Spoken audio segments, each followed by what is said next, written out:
श्रीमन्नारायण नारायण नारायण। बोलिए भागवत भगवान की जय। श्रीमद् भागवत महापुराण तृतीय स्कंध अष्टम अध्याय के 29वें श्लोक से यह प्रस्तुति प्रस्तुत है। परार्ध्य केयूरमणि प्रवेक पर्यस्तदोर्दण्ड सहस्रशाखम् अव्यक्तमूलं भुवनाङ्घ्रिपेन्द्र महीन्द्र भोगैरधिवीतवल्सम्। भुवन अव्यक्त मूलम, संसार में अव्यक्त मूल अंघ्रिपेंद्र वृक्षराज चंदन के समान है। परार्घ्य मणि प्रवेक महामूल्य मणि जटित केयूर पर्यस्त, केयूर अर्थात बाजूबंद से सुशोभित, पर्यस्त दोह दंड विशाल भुजाएं, मानो सहस्त्र शाखम, उनकी उस वृक्ष की सहस्रों शाखाएं हैं।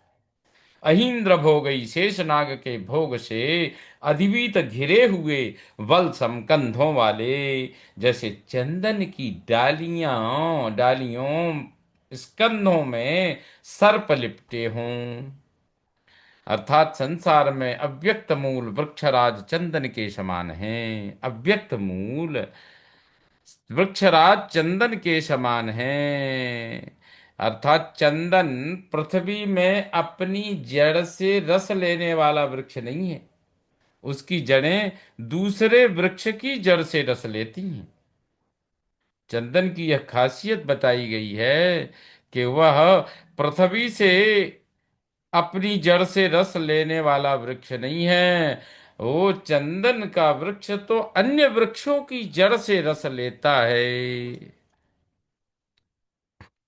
तो संसार में अव्यक्त मूल वृक्षराज चंदन के समान हैं।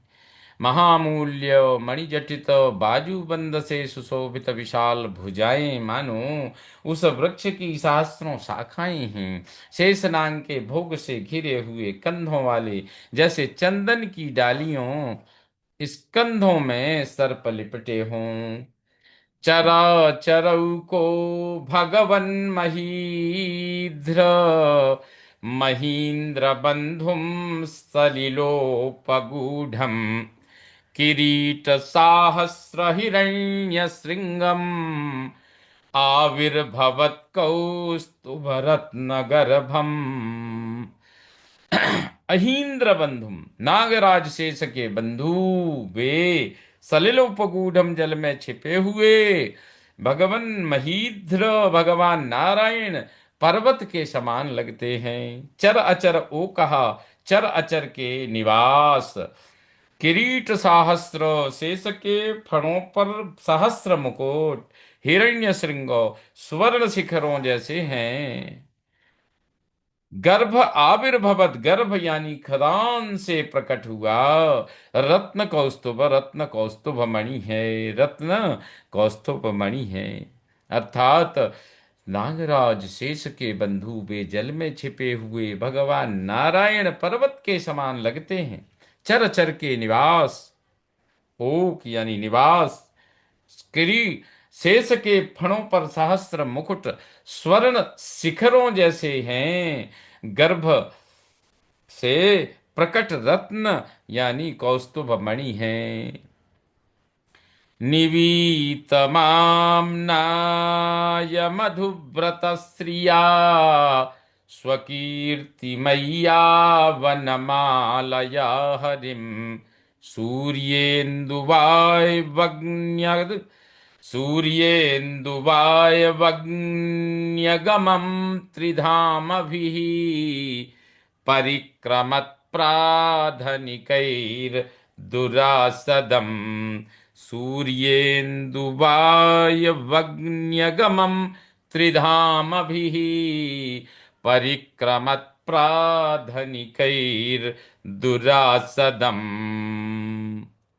आमनाय मधु, आमनाय अर्थात वेद, आमनाय वेद, वेद रूपी मधुव्रत भ्रमरों की श्रिया शोभा युक्त स्वकीर्तिमय्या वनमालया, अपनी कीर्तिमयी वनमाला निवीतम धारण किए हरिम भगवान श्री हरि को, हरिम हरि को देखा। कैसे? सूर्य इंदु वायु, सूर्य इंदु चंद्रमा, इंदु चंद्रमा वायु, वायु अग्नि, अग्नि से अगमम अगम्य, त्रिधाम अभी ही तीनों लोकों में परिक्रमा घूमने वाले प्राधनिक ही अपने प्रधान आयुध चक्र के लिए भी दुरासदम, दुरासद हैं, वे भी उन तक पहुंच नहीं पाते।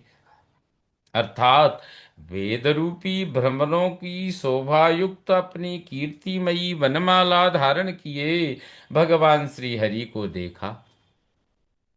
सूर्य, ब्रह्मा जी ने ये हरि को देखा। सूर्य चंद्र वायु अग्नि से अगम्य तीनों लोकों में घूमने वाले अपने प्रधान आयुध चक्र के लिए भी दुरासद हैं, वे भी उन तक पहुंच नहीं पाते। तर्ह्येव तन्नाभिसरसरोजम् आत्मात्मानमम्भः श्वसनं वियच्च, आत्मानमम्भः श्वसनं वियच्च, ददर्श देवो जगतो विधाता, नातः परम लोक विसर्ग दृष्टि। लोक विसर्ग दृष्टि ही, लोकों की सृष्टि की दृष्टि इच्छा वाले, जगतः विधाता जगत कर्ता, देवः ब्रह्मा ने, तरही एव तत् उसी समय उन नारायण के नाभिसरा, नाभि सरोवर से सरोज निकले कमल पर आत्मानम, अपने आप को, अंबः जल को, श्वसनम च वायु को, तथा वियत आकाश को, ददर्श देखा, अतः परम न, इसके अतिरिक्त कुछ भी नहीं देखा। अर्थात मैत्रेय जी कहते हैं, विदुर, लोकों की सृष्टि की इच्छा वाले जगत कर्ता ब्रह्मा ने उसी समय उन नारायण के नाभि सरोवर से निकले कमल पर अपने को बैठे, अपने को कमल पर बैठे हुए अपने को, जल को, वायु को, आकाश को देखा। इसके अतिरिक्त उन्होंने कुछ भी नहीं देखा। सकर्म बीजम रजसोपरक्तः प्रजा शिश्रिक्षन्नियदेव दृष्ट्वा अस्तौ द्विसर्गाभिमुखस्तमीड्यम् अव्यक्तवर्त्मन्यभिवेशितात्मा।